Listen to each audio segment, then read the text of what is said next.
The coffee cup exploded against Abby's face before she saw it coming. Hot liquid seared her cheek. Ceramic shattered across the porch. Murderer! They let the murderer out. But we're rewinding. 12 hours earlier. Camera flashes hit like bullets as Abby Morrison stumbled down prison steps into October sunlight. 5 years of fluorescent lights made the brightness feel like knives. Her hands shook uncontrollably. 23 pounds lighter. Same face every news channel had called a monster. Ms. Morrison, will you apologize to the Collins family? A woman in a red coat broke through barriers. Eli trusted you. Marcus Chin, her lawyer, grabbed her elbow. Car. Now. Someone threw a cup, scalding coffee soaked through her sweater. She didn't flinch. In prison, flinching got you hurt worse. In the sedan, Marcus said, there's a halfway house in Porter County. No. Abby's voice was steel. I'll do the therapy and check-ins. But I'm not living in a group home while people whisper about what I allegedly did. They convicted you. That's all anyone cares about. The rental house on Maple Street looked ready to die. Peeling gray paint, filthy windows, sagging porch. 6 months paid up front, Marcus said. Only landlord who'd take you. Inside smelled like cigarettes and mold. Water-stained ceiling, broken furniture, despair. This was freedom. Abby laughed until her throat hurt. An hour later, 3 sharp knocks. Through the peephole, young woman, golden retriever in a red vest. I didn't order anything. Abigail Morrison? I'm Sarah from Paws for Peace. Dr. Reeves arranged your emotional support animal. Mandatory parole condition. I don't want a dog. Sarah pushed past her. This is Bear. Trained to monitor behavioral patterns and sense dissociative episodes. She handed over a thick binder. Studies show ESAs reduce recidivism by 40% in trauma cases. After Sarah left, Abby stared at the dog. I didn't do it. Eli Collins disappeared from my classroom. His blood was everywhere. I can't remember that night. But I didn't hurt that boy. Bear walked over slowly and placed one paw on her knee. Something cracked in Abby's chest. She slid to the floor and sobbed, 5 years of rage pouring out. Bear pressed against her, warm and steady, while she shattered. At 10 p.m., lying in bed with Bear curled behind her knees, she heard it. Scratch. Scratch. Scratch. From under the floorboards. Long, slow drags against wood. Bear's head lifted, ears swiveling. Just mice, she whispered. Then came the voice. Distant, wrapped in static. Miss Morrison. Abby shot upright. Bear stood, staring at the floor, whining. Cold, so cold. You're not real. Her hands found her phone, pulled up the voice recorder. If you're real, say it again. Silence. Then crying. Small lungs struggling for air. Help, please help me. The recording light blinked red. Bear pawed frantically at the floorboards. The sound faded, leaving only her ragged breathing. She played it back. Her voice. If you're real, say it again. Static. White noise. And underneath, buried deep. Why did you hurt me, Abby? The voice was wrong. Distorted. Child's words through an adult's throat. Or her own voice, reversed and thrown back. She couldn't tell if it was Eli or her or something else. Morning came slow. By 9 a.m., she'd played the recording 42 times. Walking to mandatory therapy, people crossed the street. A teenager stopped. Yo, that's the teacher who killed that kid. They never found the body. Dr. Reeves' office was aggressively cheerful. Yellow paint, dying flowers, drowning fountain. Silver-haired, 60, glasses on a chain, she testified about Abby's dissociative amnesia. The jury had ignored her. Abby played the recording. Dr. Reeves listened 3 times, face carefully neutral. What do you think you heard? A voice. Under my house. Old houses create sounds. Our brains seek patterns in noise. She leaned forward. Bear reacted to your fear. That's what he's trained to do. I'm not taking the medication anymore. The pen stopped. The antipsychotics are necessary. They make me foggy. I need to remember what happened that night. 5 years, and I have an 8-hour blank space. Forcing memory could trigger another fugue state. You could lose days. Or I could prove I'm innocent. Dr. Reeves sighed, made notes. I'm documenting that I advised against this. If hallucinations worsen, you call immediately. That's non-negotiable. She pulled out a card. Mrs. Collins wants to see you. She needs closure. Abby took it with numb fingers. She called from a payphone. Mrs. Collins answered fast. Come to my house. 42 Birch Avenue. Now. Click. The Collins house looked the same. Garden gnomes Eli had painted lined the walkway. Blue hat. Red shoes. She remembered him working on them, tongue out in concentration. She remembered his last day. Staying late. Drawing dinosaurs.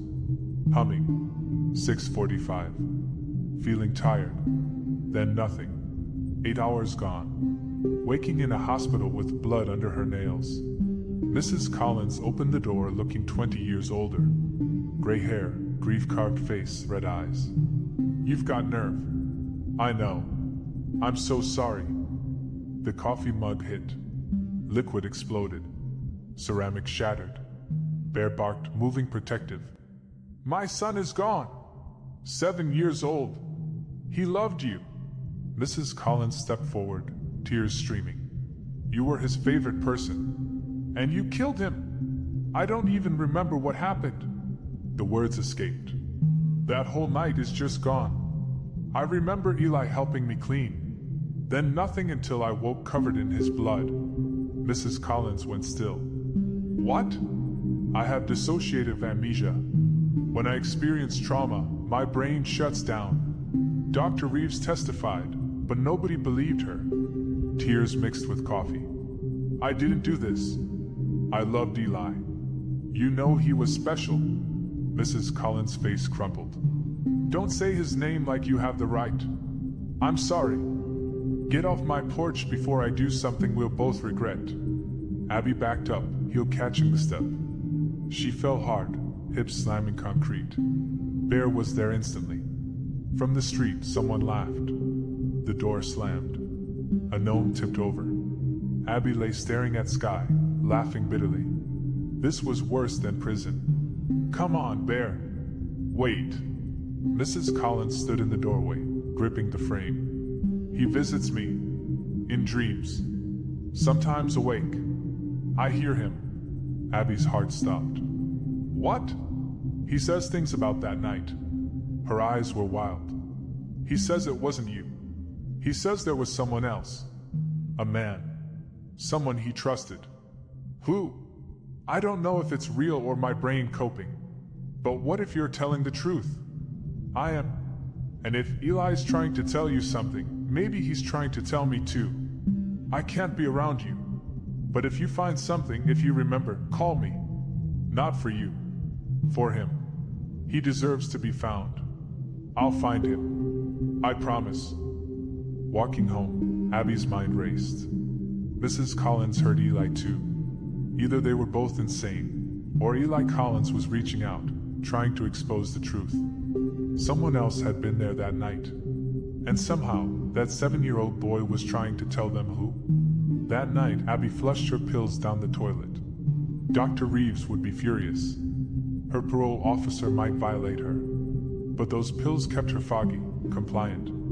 If she was going to remember what happened to Eli, she needed her mind sharp. Bear watched from the doorway, whining softly. It's fine. This is the right choice. At 8 p.m., Bear's head snapped up. His ears swiveled toward the hallway. A low growl rumbled in his chest. Scratch. Scratch. Scratch. Louder than last night. More insistent. Coming from the bedroom. Abby grabbed her phone, hit record, and walked toward the sound. Bear followed, body tense. The scratching came from under the bed. Who's there? If you're trying to tell me something, I'm listening. The scratching stopped. Silence pressed against her ears. Then, Miss Morrison. Clearer tonight. A child's voice. Eli's voice. I'm here. What happened to you? Who hurt you? Cold, so cold down here. Where are you? Tell me. Dark. Can't see. Can't. The voice fractured, became multiple voices. Why did you leave me? Why didn't you help? I tried. I don't remember, but I must have tried. Liar. You left me. You let him take me. You let him hurt me. Who hurt you? Bear barked suddenly, lunging forward, pawing frantically at the floorboards. The voice changed pitch. He had keys. He knew the school. He said you asked him to pick me up. I trusted him because he said you. The floorboard cracked. Not broke, cracked. Like something underneath pushed up. Bear yelped and jumped back. For a moment, Abby saw something. A shape in the darkness. Small. Child-sized. Then gone. She grabbed her phone and played it back. Her voice, Bear barking then. He had keys. He knew the school. He said you asked him. Static. But underneath, heavy adult breathing. Someone else had been in that classroom. Someone with keys. Someone Eli trusted. Bear whined and pawed at the crack. When Abby looked closer, she saw something wedged between boards. Paper. She pulled it free. A drawing. Crayon on construction paper, water damaged. 3 stick figures. One tall with brown hair labeled Miss Morrison. One small with yellow hair labeled Me. One in between with dark hair labeled Principal Hughes. At the bottom, October 15th, the day Eli disappeared. Principal Hughes had been there that night. She'd forgotten, but he'd stopped by around 6 to check on fall festival preparations. He'd seen Eli, talked to Eli. Bear was still staring into the crack, hackles raised. Abby shined her light down. Scratches in the wood, words carved with something sharp. Help me, can't breathe, hurts, Principal Hughes. The words disappeared into darkness, carved by small, desperate hands. Eli had been here, under this house. While she'd been in prison, he'd been trapped in the crawl space. Abby ran to the bathroom and threw up. When there was nothing left, she sat shaking on the floor. This house hadn't been hers 5 years ago. She'd lived in an apartment. Unless, she called Marcus. Who owned this house 5 years ago? What? It's almost midnight. Marcus, please. Papers rustling. Okay. 5 years ago, owned by Westbrook School District. Temporary housing for staff. Vacant for 3 years before you moved in. School district. Hughes would have had access. Would have had keys. I found something. Under the floorboards. A drawing dated October 15th showing Eli with me and Hughes. And words carved into the foundation. Long silence. Abby, have you been taking your medication? Her stomach dropped. Don't. I'm not crazy. I found evidence. You found a drawing under floorboards of a vacant house. That conveniently implicates someone else? It's not convenient, it's the truth. There are words carved. Or old scratches you're interpreting as words because you're desperate. He sighed. Listen, I believe you didn't hurt that boy. But this sounds like a trauma response. Then come look. I will. Tomorrow. With a witness. If this is real, we document it properly. By tomorrow it might be gone. You're hearing voices, aren't you? Hallucinations? She hung up. Turned off the phone. No one would believe her. She was a convicted killer hearing voices and finding convenient evidence. They'd lock her up. She had to prove it herself. Abby grabbed a crowbar from the garage and started pulling up floorboards. Bear backed away, whining. The first board came up with a shriek. Dust exploded. The smell made her gag. Earth and mold and something wrong. She shined her light into the crawl space. 3 feet high, packed earth, foundation beams. And there, 6 feet in, a backpack. Small, blue, cartoon characters. Eli's backpack. She'd seen it every day for 3 months. He'd drawn on it, dinosaurs and spaceships and his name in big letters. She started crawling toward it when Bear erupted in frantic barking. Heavy footsteps on the porch. A key turning in the lock. Someone was coming inside. Ms. Morrison? Officer Daniels. Wellness check. Are you home? Relief flooded through her. Just a cop because Marcus was worried. Then reality hit. A cop. With torn up floors and a child's backpack and recordings about ghost voices. This was bad.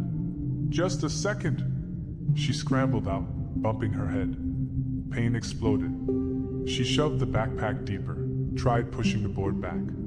It wouldn't fit. Ms. Morrison? I'm coming in. She kicked a rug over the hole. Didn't cover everything. Officer Daniels appeared, mid-40s, hand near his gun. His eyes swept the room. Crowbar. Splintered wood. Bear's aggressive stance. Abby's wild appearance. What's going on? Nothing. Just, there was a leak. Checking the foundation. A leak. At 11:30 at night. Eyes on the crowbar. With the pry bar. I couldn't sleep. Mr. Chin said you called talking about voices. About finding evidence under your floor. Said you stopped taking medication. That's my choice. Not when it's a parole condition. He pulled out his radio. I need to call this in. Get Dr. Reeves for evaluation. No. Please.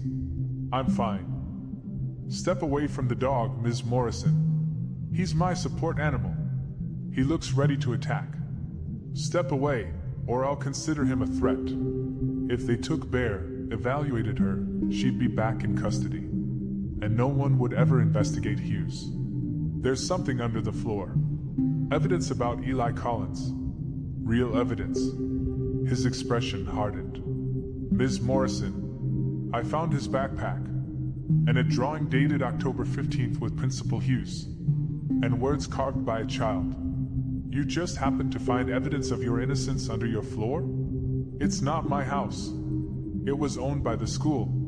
Hughes had access. Enough. He keyed his radio. Dispatch, Unit 12. Needs supervisor and crisis counselor at 47 Maple. Possible 5150 hold. Involuntary psychiatric hold. No. Just look. She kicked the rug aside. It's right there. Step back. I'm telling the truth. Step back now, or I will restrain you. Bear barked louder, teeth showing. Daniel's hand moved to his gun. Control your dog. Last warning. The lights died. Every light at once, plunging them into complete darkness. Daniels cursed. His flashlight clicked on. In that beam, Abby saw a child. Standing behind Daniels. Pale. Translucent. Dark hollow eyes. Eli. His mouth moved, forming silent words. His hand pointed down the hallway. Then he flickered and vanished. A door slammed. Heavy footsteps running. Daniels spun. Who's there? Police. No answer. Just footsteps getting farther away. He keyed his radio. Possible intruder at 47 Maple.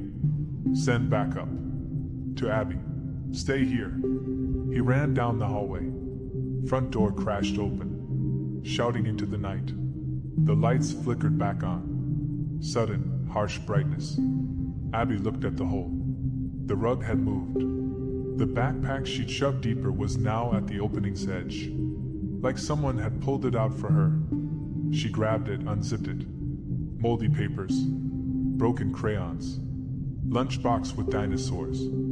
And at the bottom, wrapped in plastic, a phone. Adult phone. Old model, cracked screen. School issued. On the back, property of Westbrook Elementary. R. Hughes. Principal Hughes' phone. In Eli's backpack. Under the house Hughes had access to. Daniel's voice from outside. No sign of anyone. Abby shoved the phone in her pocket, zipped the backpack. This was evidence. Real, physical evidence.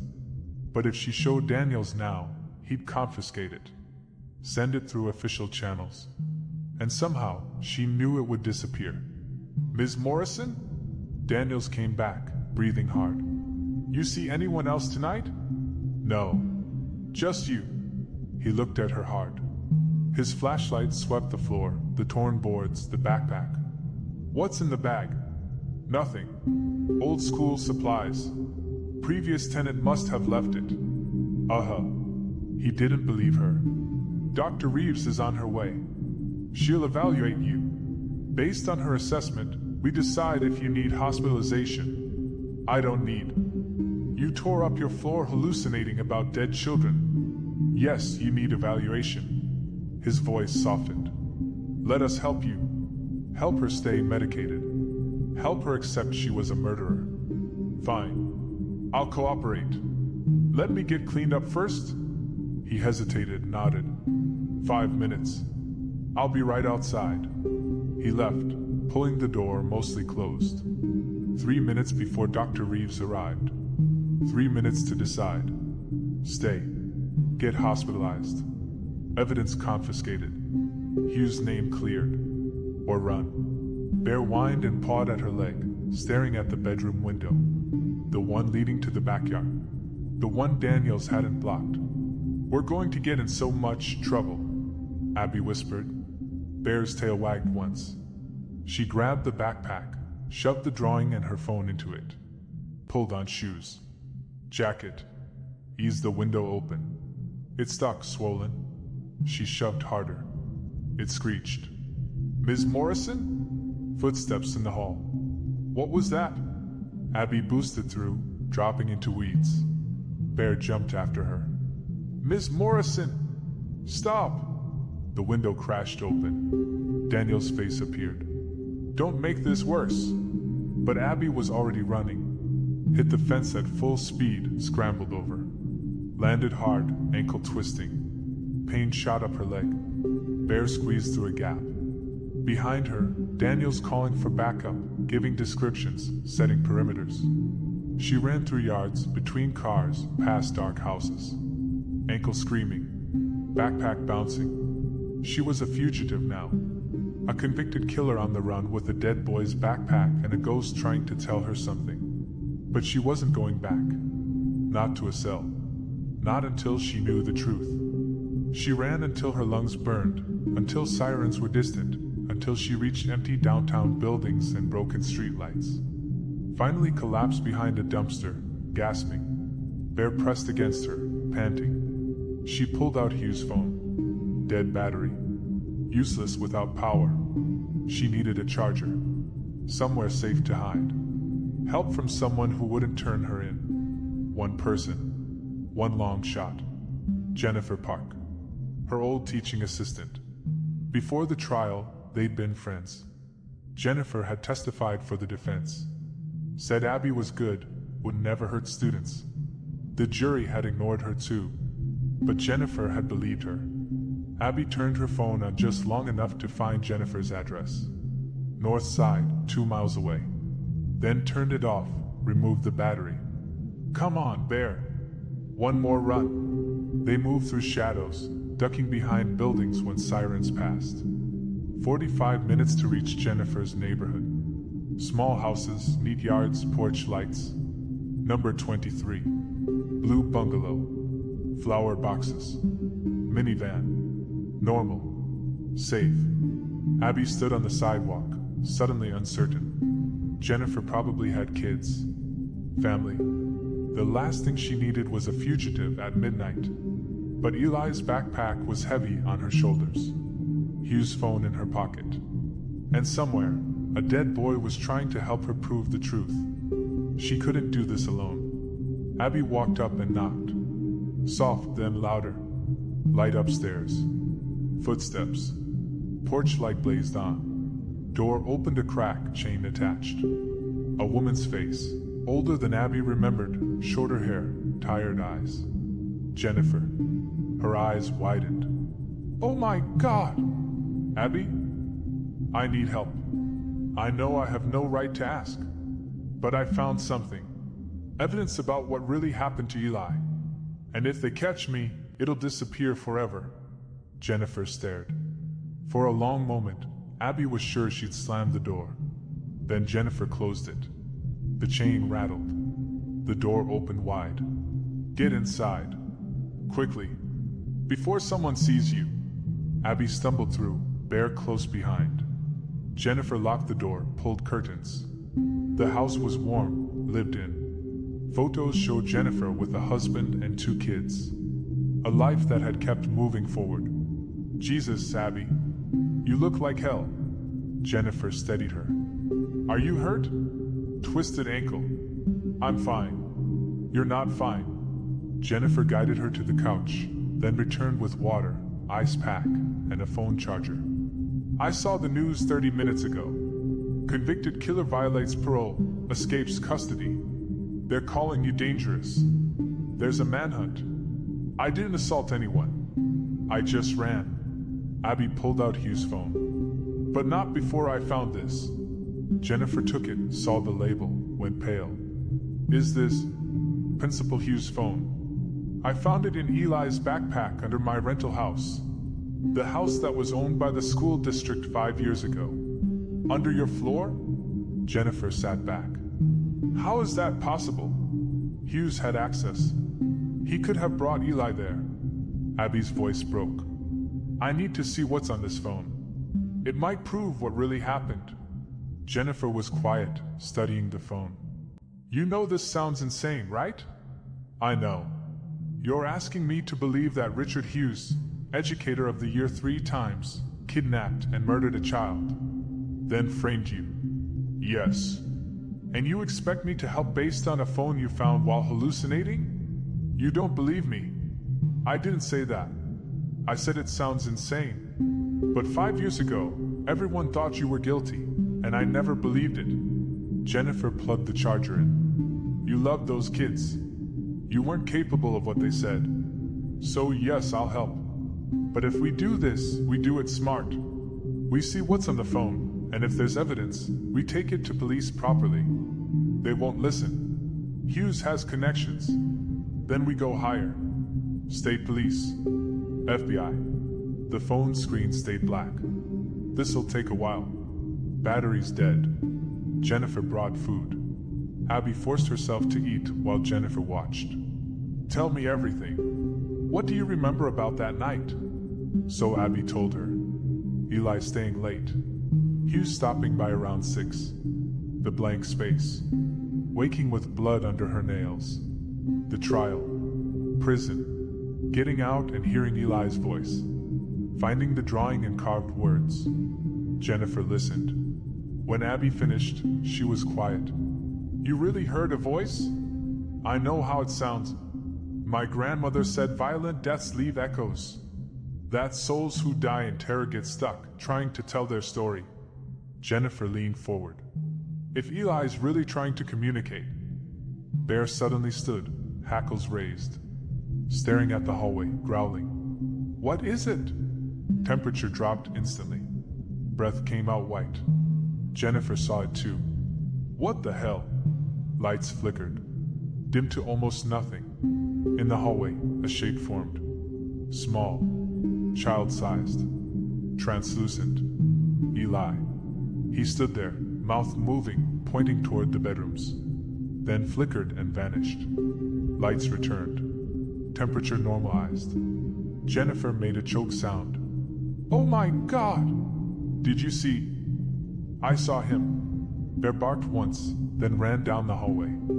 They followed. Bear stopped outside a closed door, scratching frantically.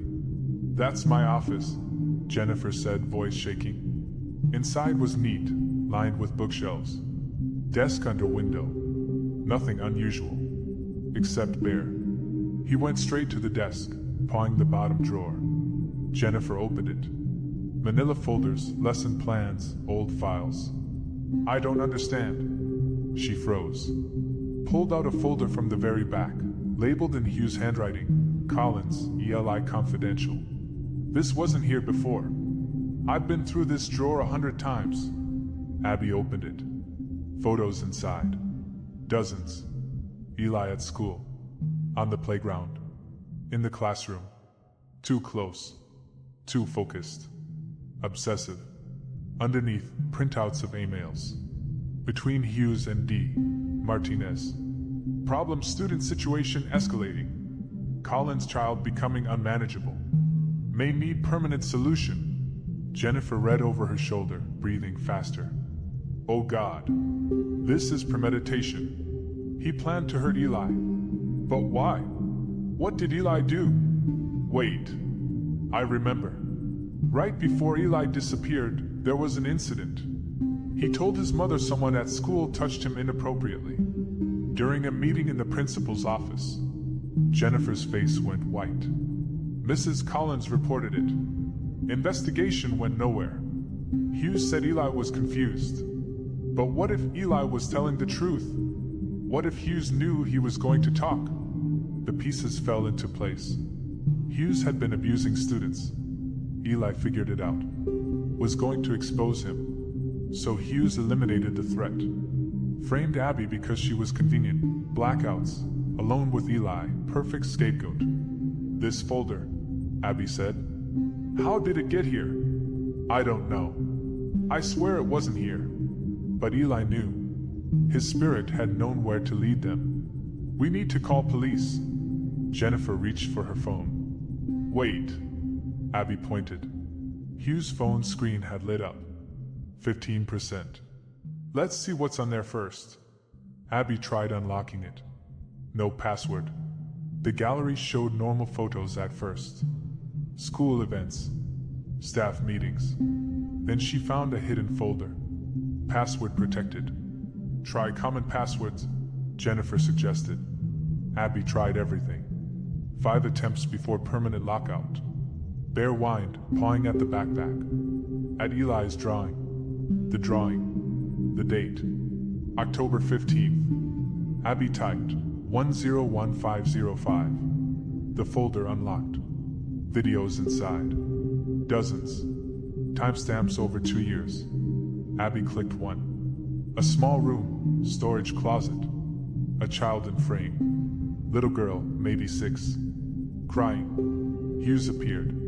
What he did next made Abby drop the phone. Jennifer picked it up, watched 3 seconds, threw it across the room. Oh God. Oh Jesus Christ. They stared at each other, shaking. Hughes wasn't just a murderer. He was a predator. Recording it for years.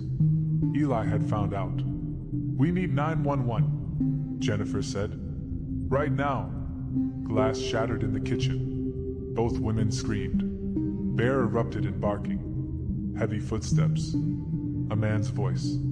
I know you're here, Abigail. I saw you come in. And I know what you found. Principal Richard Hughes stepped into the living room. 50-something. Silver hair. Kind face that had fooled everyone.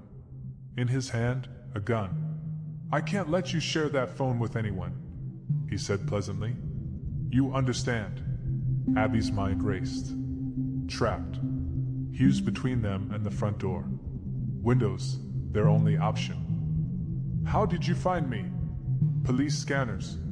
When Daniels reported what you found, I knew you'd go to ground. Not many people would help you. He looked at Jennifer with disappointment. After I let you keep your job. This is how you repay me? By protecting children from you? Jennifer's voice shook with rage. You're a monster. I'm a man with needs society doesn't understand. But that's beside the point. He raised the gun at Abby. Give me the phone and folder. I'll make this quick. Like Eli didn't suffer? Abby stepped back. Bear positioned between them, growling. You took him to that house. Kept him in the crawl space. He carved words begging for help. How long did you keep him alive? Hughes' smile faded. That boy was going to ruin everything. I spent years building my reputation. I wasn't going to let some brat destroy it because he misunderstood appropriate discipline. You raped children. Recorded it. You're not a disciplinarian, you're a predator. Careful. I don't want to hurt you, but I will. He focused on Abby. The phone. Now, even if you kill us, they'll find the evidence. Will they? Or will this look like a mentally unstable ex-con attacking an innocent woman, then dying in confrontation with the heroic principal who tried to save her? Hughes smiled. That's the beauty of framing you once. Everyone already believes you're capable of violence. He was right. No one would question his version. The lights flickered. Temperature dropped. Hughes noticed, smile faltering. What? Eli appeared. Not translucent. Solid. Real. Right behind Hughes. His small hand reached out and touched Hughes' back. Hughes screamed. The gun clattered as he spun. No. You're dead. You killed me, Eli said clearly. You hurt me and you killed me and you put me in the dark. This isn't real. I'm real. Eli stepped forward. More children appeared. 6, 7, 8 small figures with dark hollow eyes. We're all real. All of us you hurt. All of us you tried to silence. The children moved closer. Where they touched him, his skin turned gray, then black, like spreading frostbite.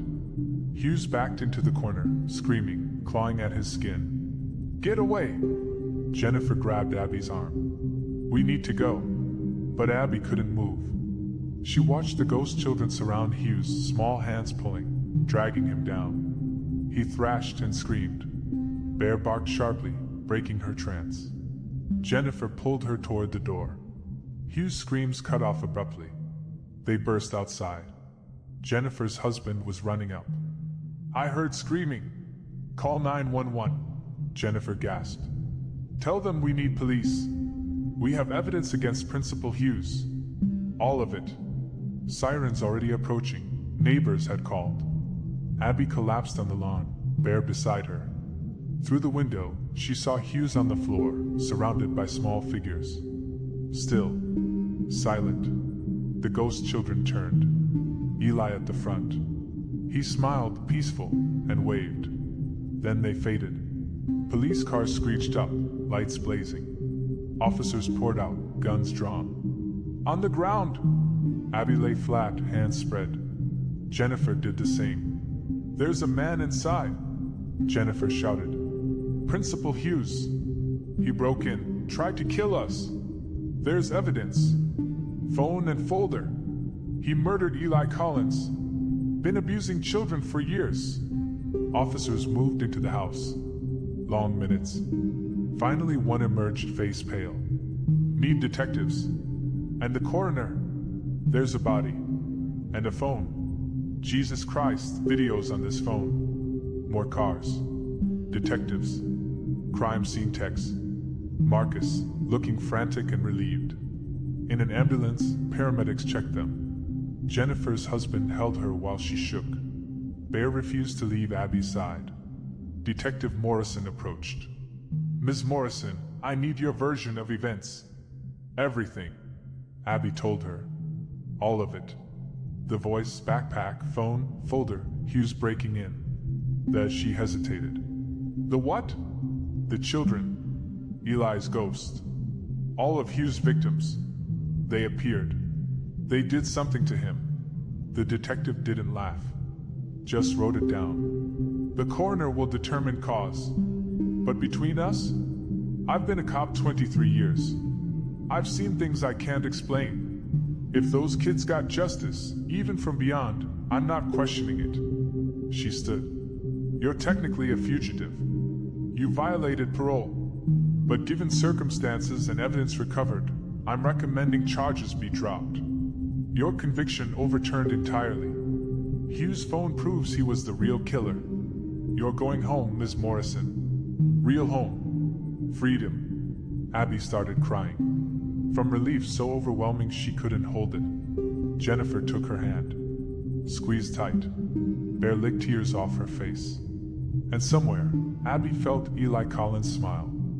3 days later, Abby stood outside Westbrook Elementary for the first time in 5 years. Yellow crime scene tape still crossed Hughes' office door. Investigators carried out boxes of evidence. They'd found more folders, more videos. 14 children total over 8 years. The DA had publicly apologized and fast-tracked overturning her conviction. The news exploded. Teacher framed by predator principal. Ghost leads to killer's exposure. Mrs. Collins had called. Cried for 10 minutes. Then whispered, "I'm sorry. God, Abby, I'm so sorry I blamed you. You don't have to apologize. You lost your son. You had every right to be angry. But not at you. He came to me last night in a dream. He looked peaceful. He said to tell you thank you. You kept your promise." Now, with Marcus beside her, Abby entered the school. The board was waiting in the library. Superintendent Walsh stood. "Ms. Morrison, first, our deepest apologies. What was done to you represents a complete failure. Apology isn't enough," Marcus said. "She lost 5 years." Walsh slid a paper across. $2 million. "This is a starting point. We're open to negotiation." Abby stared at the number. "Blood money for 5 years in hell. What about the other victims? The 14 children Hughes hurt. What are you doing for them?" Walsh looked uncomfortable. "We're offering counseling, victim support. Not enough. I want you to create a fund for all 14 families, equal to what you're offering me, and implement new safety protocols. Background checks yearly. Cameras in offices. Never again." The board exchanged glances. Walsh nodded. "We can agree to those terms. One more thing. I want to teach again. Here. At this school."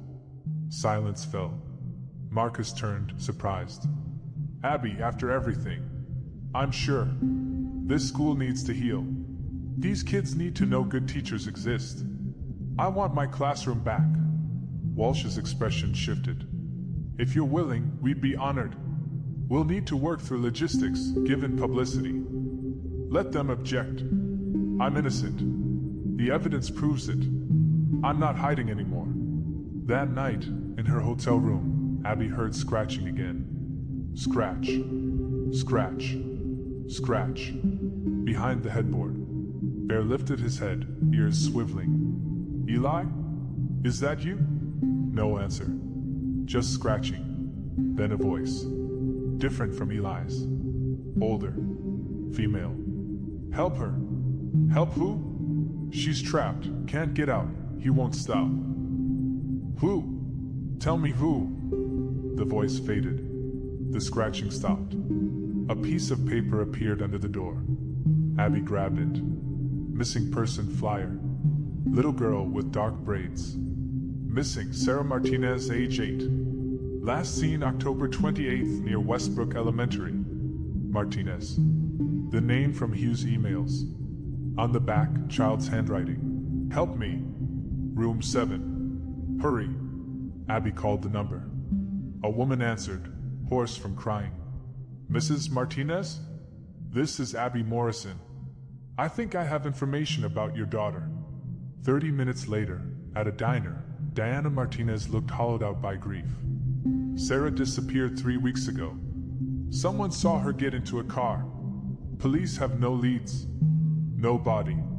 Hughes had correspondence with someone named D. Martinez about a student problem. Was Sarah having issues?" Mrs. Martinez's face crumpled. "She told me someone was touching her during special reading sessions. She wouldn't say who. I reported it, but they said they investigated and found nothing." Desperate eyes. "Was it Hughes? He's dead now." "But..." Abby showed the flyer with Sarah's writing. "I think Sarah is trying to communicate. She's pointing me toward room 7. Room 7 was Hughes' private storage in the school basement." Abby's stomach turned. A basement room. Private. Where no one would look. Mrs. Martinez was already standing, grabbing her purse. "No police. They've been useless. If my daughter's there, I'm going now." Mrs. Martinez, "Wait." But she was out the door, husband rushing after. Marcus looked at Abby. "We have to stop them.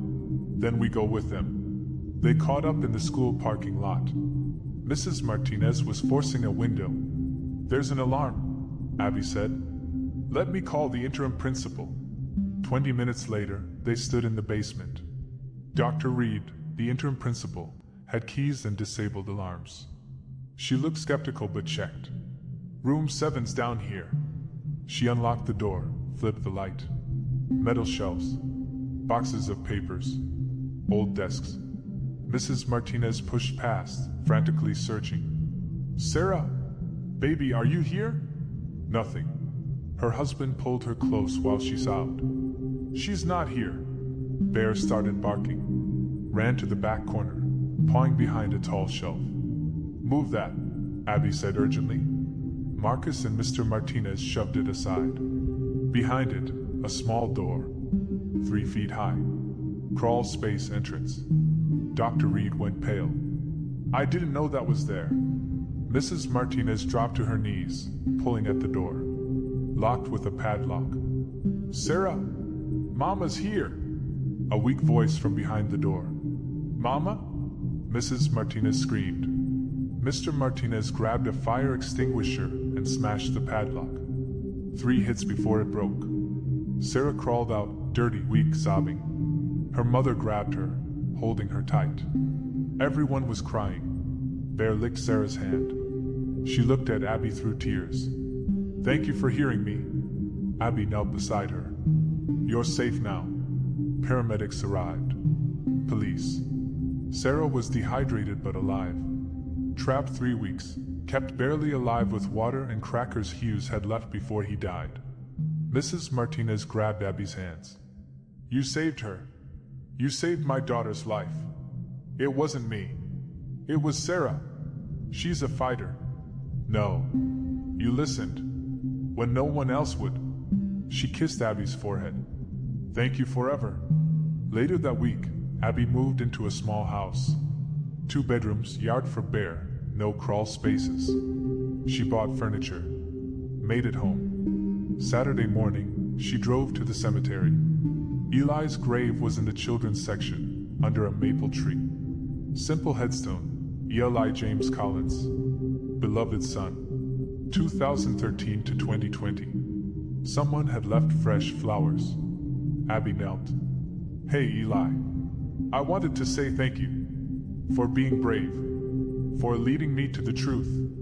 The air grew warmer, gentle, comfortable. "I'm going back to teaching, to help other kids like you. Make sure they're safe, protected." A breeze rustled leaves. One fell into her hand. Golden. Perfect. "I hope wherever you are, you're happy. Finally free." She felt it. A small hand on her shoulder. Light as a whisper. When she turned, Eli stood there. Not translucent. Just a regular 7-year-old, smiling. "I am free. Because of you. I'm sorry I couldn't save you before. It's okay. You didn't know what he did. How he drugged you. Made it look like you hurt me. But you know now. You stopped him." His smile grew.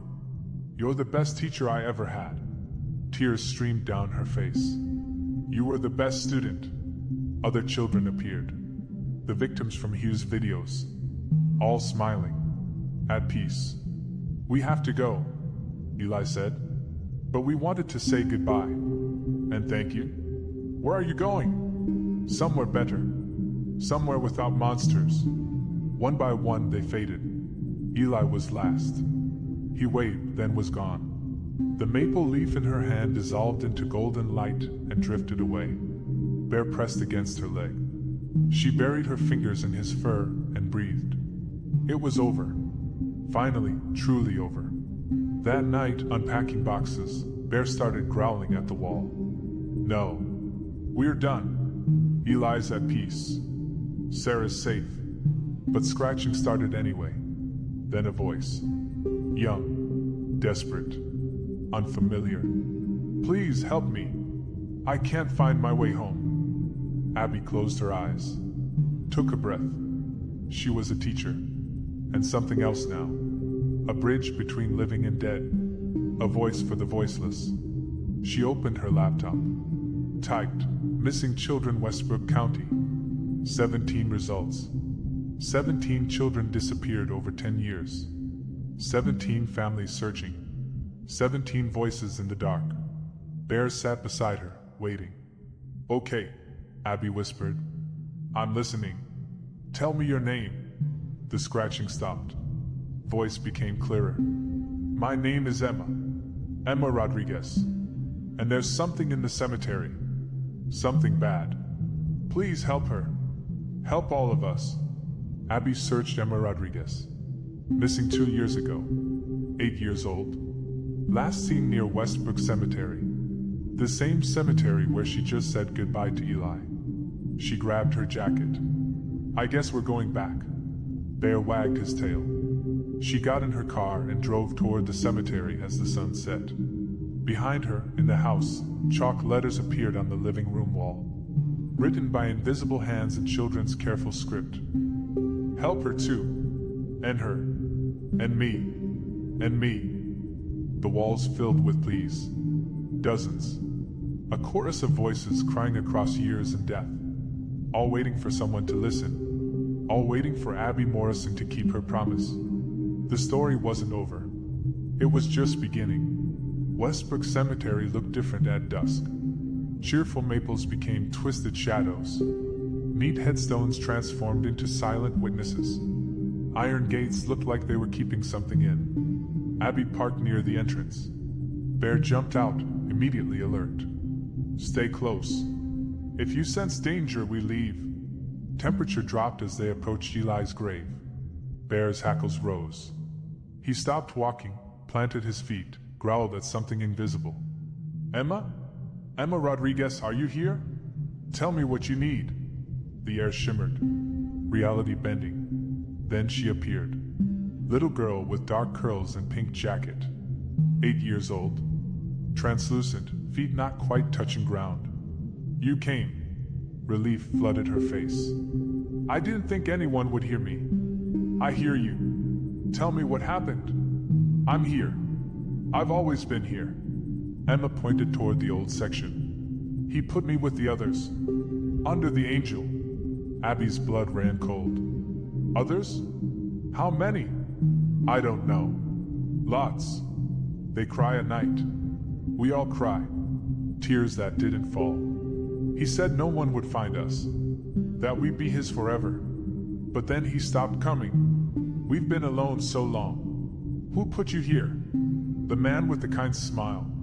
He said he'd drive me home from school. Then her voice broke. He heard us. All of us. And when we tried to tell, he made us quiet. Hughes. Emma disappeared 2 years ago, before Abby's arrest. Hughes had been killing children longer than anyone knew. 14 on his phone were just the recent ones. There could be dozens buried here. Show me where. Emma floated toward the old section. Abby followed, Bear close. Past weathered headstones, dead flowers, forgotten graves. Emma stopped at a large marble angel. Wings spread, face upward, hands clasped. At its base, in loving memory of the forgotten. Here. We're all here. Under the angel. Abby knelt. Grass looked undisturbed. But Bear was whining frantically, pawing at soil near the angel's base. His claws scraped something that wasn't dirt. Abby pulled out her phone, shined the flashlight. There, beneath thin soil, was concrete. A slab covered over to look natural. Oh God. It's a crypt. She examined the angel. On the back, hidden by lichen, a name. Hughes. Dates 1847 to 1923. Hughes family crypt. He'd been using his ancestors' burial site to hide victims, sealing them with the dead where no one would look. More shapes appeared. Other children. Some younger, some older. All translucent. He locked us in the dark, a boy said. Maybe 6. We couldn't breathe. We scratched until our fingers bled. I called for my mama, a tiny girl added, but she never came. They kept appearing. 10, 15, 20. Small figures crowding the angel. 23 children. 23 victims no one knew about. I'm going to help you, Abby promised. I'll bring people. We'll open the crypt. Find your remains. Take you home to your families. But there's more. Emma said urgently. He wasn't alone. Someone else helped him. Abby froze. What? A woman. She brought some of us. Said she was taking us somewhere safe. But she lied. Emma pointed toward the entrance. She's still doing it. Still taking children. Still feeding them to monsters. Who? Tell me who. I don't know her name. But she smells like flowers and medicine. And she wears a necklace with a bird. A silver bird. Flowers and medicine. Silver bird necklace. Dr. Ellen Reeves. Her therapist. Who testified at trial. Who'd prescribed medication. Who tried to have her committed when she started finding evidence. Dr. Reeves always wore a silver bird necklace. A dove, she said. Symbol of peace. Her office smelled like lavender and old books. Flowers and medicine. And she had access to vulnerable children through social services. Children from broken homes. Children no one would miss. She helped him, Emma insisted. She brought him children. When you started remembering, she tried to stop you. She wanted you locked away before you figured it out. Everything clicked. Dr. Reeves pushing medication that kept Abby foggy. Arranging Bear to monitor her. Connecting her with Mrs. Collins to control the narrative. Calling for a wellness check the moment Abby found the backpack. Her office, a new voice said. An older boy, maybe 12. There's a basement under her office. That's where she keeps us before she takes us to him. I was there 3 days before. His voice broke. Before he came for me. A basement under the cheerful yellow Victorian. Abby pulled out her phone, called Marcus. Meet me at Dr. Reeves' office. Now. Bring police. I know where the missing children are buried. And I know who helped Hughes. What? Slow down. There are 23 children buried under the Hughes family crypt at Westbrook Cemetery. And Dr. Reeves has a basement where she's holding more. She's been working with predators for years. Still doing it now. Silence. That's serious. Are you sure? I'm standing in front of their graves. Trust me on this. I'm calling police. Don't go to that office alone. There might be a child there right now. I can't wait. She hung up. Find her, Emma said. Stop her before she takes more of us. The ghost children faded until only Emma remained. Save them. Save the ones still alive. Then she vanished. Abby ran to her car, Bear racing beside. She drove through town over the speed limit. Dr. Reeves' office was dark, but there was a car in back. A sedan Abby recognized. Dr. Reeves was here. She should wait for police. But if there was a child in that basement, every second mattered. Back window was unlatched. Abby climbed through, Bear following. The office looked normal. Professional. Safe. A trap disguised as help. She found the basement door behind a bookshelf. Unlocked. Stairs led into darkness. Abby descended, phone flashlight on. The basement smelled wrong. Bleach and something rotten. Concrete walls soundproofed. At the far end, heavy metal door with multiple locks. Hello? Is anyone here? A small voice from behind the door. Help me. Please help me. I'm here. I'm getting you out. What's your name? Lily. Lily Chin. The doctor said she was taking me somewhere safe. But she locked me here. She said someone's coming tomorrow. Lily Chin. 8 years old, disappeared from foster home 3 days ago. I'm getting this door open. Hold on. Abby found a crowbar. Probably what Dr. Reeves used to seal children in. She wedged it between door and frame, pulled. First lock popped. Then second. Third was stubborn, but Bear's urgent barking gave her strength. Third lock broke. Lily huddled in the corner, dirty, terrified, alive. It's okay. You're safe now. Lily ran into her arms, sobbing. Abby turned toward the stairs. Dr. Reeves stood at the top, blocking the exit. In her hand, a syringe filled with something dark. Disappointed in you, Abby. I hoped the medication would keep you compliant, but you had to stop taking it. You helped Hughes, brought him children. I provided a service. He had needs. I had access to forgotten children. Mutually beneficial. She started down, syringe raised. Would have continued if you hadn't interfered. If you'd stayed in prison where you belong. You framed me. Testified at my trial, the whole time knowing I was innocent. Of course I knew. I was there that night. I drugged your coffee when Hughes called. You passed out. Never knew what happened. She smiled. Perfect scapegoat. History of blackouts, alone with the victim, no memory. The jury practically convicted you themselves. Bear growled, moving between them. That dog can't help you. By the time police arrive, you'll be unconscious. I'll say you broke in, tried to hurt the girl. You're a violent ex-con having a psychotic break. They'll believe me. No, they won't. Abby held up her phone. Recording app running. I've been recording everything you said. She hit send, uploading to Marcus, police, every contact. Dr. Reeves' smile vanished. You're bluffing. Am I? By now, half the town knows what you are. Dr. Reeves lunged with the syringe. Bear jumped, teeth catching her wrist. She screamed, dropped the needle. It shattered. Abby grabbed Lily and ran up the stairs.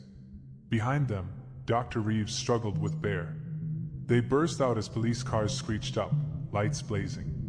Marcus jumped out. She's in the basement. Dr. Reeves! She admitted everything. Officers rushed past. Abby heard screaming, struggle, Bear's triumphant bark. They brought Dr. Reeves out in handcuffs, still screaming about how Abby was lying, how no one would believe a convicted killer. But they did, because Abby had proof. Recordings. Lily as witness. 23 children in the cemetery waiting to tell their stories. Detective Morrison approached grimly. Getting cadaver dogs to the cemetery. Team to excavate the crypt. If you're right. I am. Then this is the biggest serial killer case in state history. And you stopped it. She shook her head. How did you know? Someone told me. Someone who needed to be heard. 3 weeks later, they'd recovered 23 children's remains. DNA testing underway. Families being notified. Funerals planned. Dr. Reeves was in custody, facing multiple counts. She'd confessed, trying to cut a deal. There would be no deal. Abby Morrison stood in her new classroom at Westbrook Elementary, writing on the whiteboard for the first time in 5 years. Ms. Morrison, 3rd grade. Bear lay in the corner on his bed. Official hero.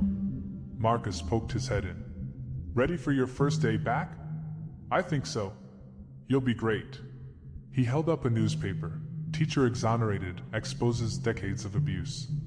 You're famous now. I don't want fame. I just want to teach. Then teach. Save the world one kid at a time. He smiled. You've already saved more than most do in a lifetime. He left. The classroom was quiet. Then that familiar temperature drop. That sense of presence. Emma Rodriguez stood by the window, smiling. Not translucent. Not trapped. Just visiting. Thank you. We can rest now. All of us. You're welcome. Thank you for being brave. There are more, you know. Other children. Other voices. They're going to find you.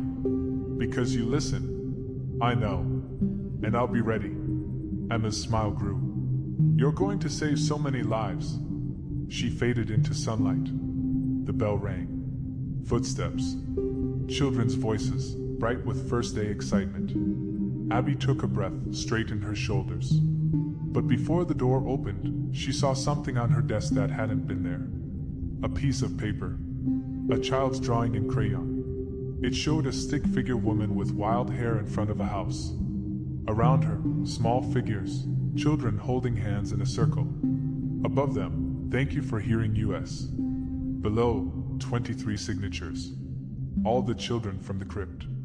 At the bottom, in tiny handwriting, we'll send more to you. The ones who need help. Listen for them. Abby folded it carefully, put it in her desk. A reminder, a promise, a calling. The door opened. 22 third graders poured in, chattering and laughing. Some shy, some bold, all looking at her with curiosity and hope. Good morning, everyone. Welcome to our classroom. I'm Ms. Morrison, and I'm so excited to meet you. As children found their seats, as she began taking attendance, Abby felt the weight of her purpose settle comfortably. She was a teacher, but also something more now. A bridge between worlds, a voice for the voiceless, a light in darkness for children who'd lost their way. And she would listen. Always. Bear lifted his head, looked toward the door. His ears swiveled. Tail twitched. Abby followed his gaze and saw nothing, but she heard it. Faint, distant, carried on wind only she could feel. A child's voice calling from somewhere far away. Help me, please, someone hear me. Abby smiled softly and thought, I hear you. I'm here, and I'll find you.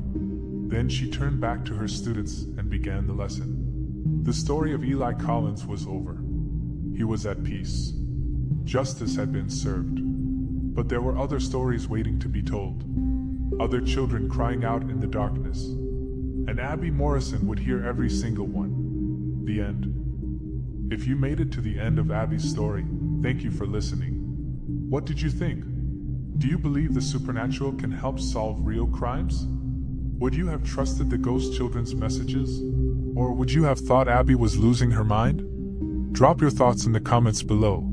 I would love to read your opinions and theories. And if you enjoyed this story, please hit that like button and subscribe to the channel for more thrilling tales. Your support means the world and helps me bring you more captivating stories every week. Until next time, stay curious, and maybe listen a little closer to the voices others can't hear. You never know who might be trying to reach you.